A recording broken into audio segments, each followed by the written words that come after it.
excited to talk with you guys today. I'm nervous not because I feel nervous around you guys, because I love you guys, and I know you love me, and I know this is a love fest, but because I've really been kind of putting the pieces of my puzzle together, and I feel like it's kind of coming together, which is a pretty fun place to be. And I have some things I really want to say, but it's all pretty new. So I have these notes, which I usually hate to have notes because I like to be a little bit more free-flowy. But because I really do care about what I have in these notes, I'm going to kind of have them. They're my safety net.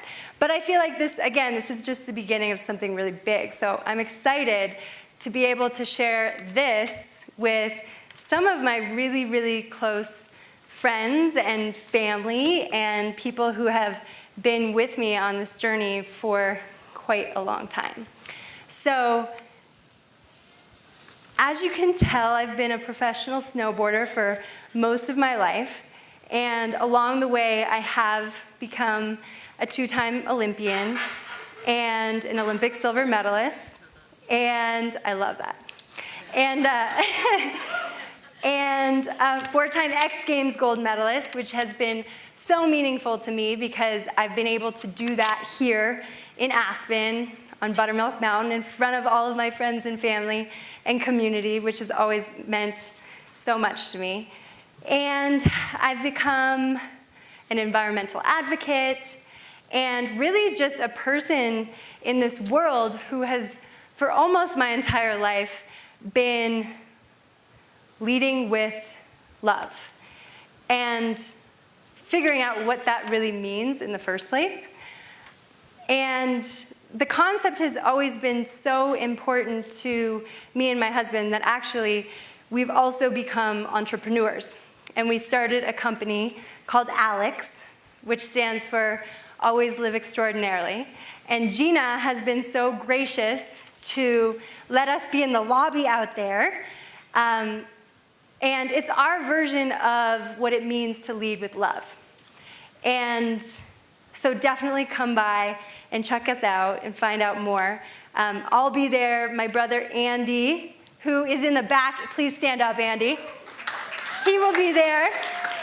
And my husband Chris will be there. So come by and say hi, and we'll tell you more about that. But with all of that being said, I want to share with you guys some of the lessons that I've learned along my path and share with you where I'm at right now, because this, we all know, is a journey that never ends. It's an evolution that continues on and on and on and on.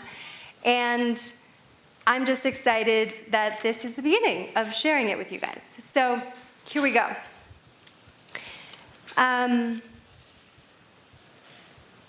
Let's make sure I got all of that.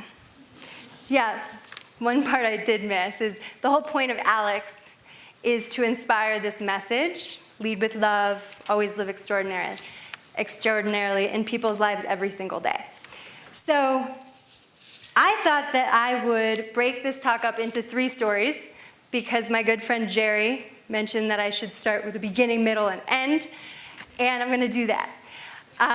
The reason I've titled this talk Redefining Extraordinary is because I'm going to talk about an extraordinary that most people in our Western modern-day society don't associate extraordinary to be. This is something a little deeper. We're going deep. So I'm going to start it off with passion, and then I'm going to go on to discipline, and then I'm going to go on to courage, because these are 3 qualities that for me have represented this art of living extraordinarily. And because it's the Lead with Love retreat, I'm going to start off with passion. So for me, my whole journey started when I was 7 years old. I lived in Ohio, and I was with my family on a ski vacation in Boyne, Michigan, and I watched the 1988 Calgary Winter Olympics on TV. And what I saw on that TV sparked and inspired something in my life sparked and inspired something in myself that changed the course of my life for the rest of my life. And what I connected with in watching those Olympics were the Olympians. And that moment right before that person stood up, ready to face whatever lay ahead, vulnerably, courageously. And I love the way every single athlete handled that moment so differently. And it inspired me. It inspired me because win, lose, or draw, those athletes every single day leading up to that very moment had led their lives with passion in their hearts, discipline to become the world's best, and courage to face their fears head on, and also in front of the entire world. And because I was a really athletic little girl, and because I grew up in a very active family, and sports is where I felt most myself, happy and lit up, I decided at 7 years old that I wanted to become an Olympian. Now, the journey from knowing that I wanted to become an Olympian and actually becoming an Olympian is a whole other talk, so we'll have to get together another time soon.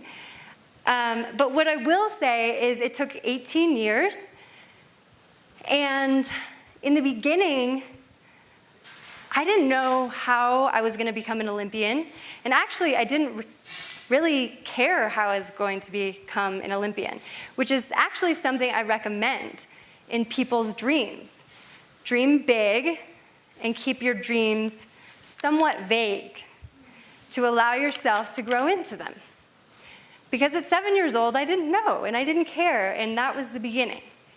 So what I did is I practically participated in every single traditional sport known to man, and I ended up choosing snowboarding, of all things.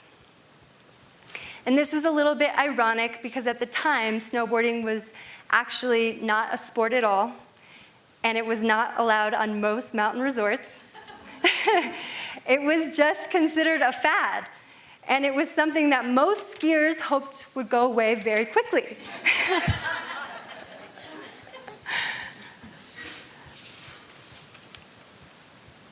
But I decided that I was experiencing something in snowboarding that I didn't know existed. I loved that snowboarding and the people who snowboarded did not accept the status quo. And they weren't waiting around to become, 5 minutes. Shoot, you guys. We're going to just start and end with passion.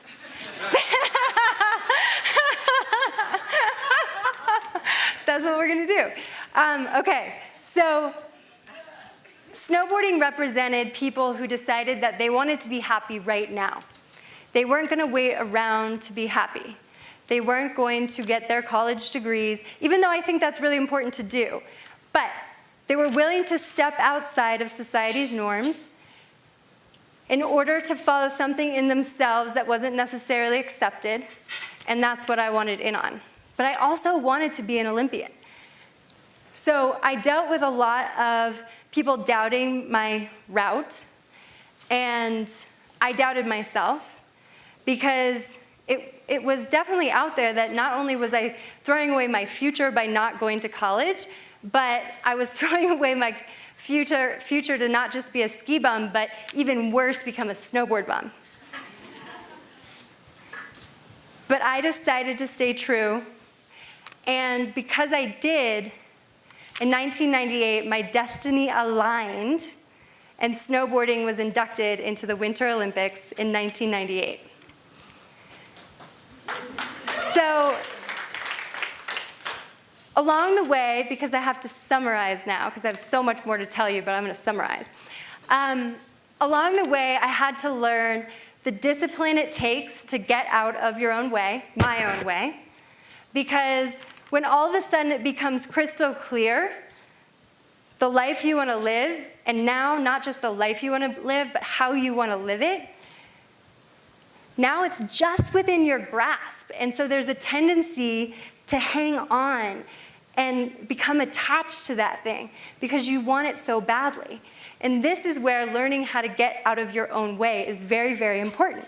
Because when you want something really badly, your own fears, your own insecurities, your own doubts come up. They rise up, and they come out in full force, and it's our test.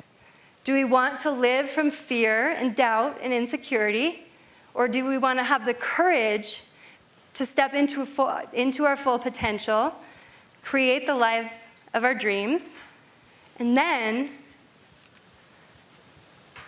also have the courage to know when it's time to move on? And that's the journey I've been, because in 2014, I decided to retire from my dream and the life that I had created my whole life. And it was a really, really scary place to be, because I could have stayed in that life that I had created. I could have remained at the top. I could have continued to get a pretty good paycheck. And I also knew that if I stayed there, I would not be happy. And so I had to summon the courage, not knowing what I was going to do next, to move on. And that has been an incredible journey. And I want to sum it all up with something that I'm going to read from my notes, because it's important. Because looking back, even though that 7-year-old girl had no idea why she really wanted to become an Olympian, I know now. I learned so many lessons along my way to becoming an Olympian, being an Olympian, and then having the realization that it was all just a stepping stone. What it feels like to have passion in my heart, discipline to get out of my own way, and the courage to reach my full potential and hang out in my full potential and create the life of my dreams, and then know when it's time to move on. It has all been my preparation in learning how to love myself, not just after winning a contest, but learning how to love myself all the way through, during every single second along the way of winning the contest. And learning myself not just after I fell and hurt myself and was really broken, but learning how to love myself so that I never get into a situation where I fall and break myself ever again.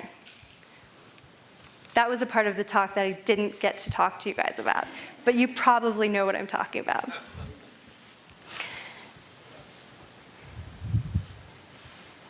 And this journey and my accolades have now become the means to spread and inspire this message and this way of life in the world, the art of living extraordinarily. You see, extraordinary is never outside of us. It's never an accomplishment, title, position, or some material object to attain. Extraordinary is within us, in our everyday thoughts, speech, and action. And it is those things that add up to an extraordinary life. Extraordinary comes in all shapes and sizes because we're all different and have something unique to offer in the world. And extraordinary is always evolving and requires our constant attention. So how do you guys live extraordinarily? That's all.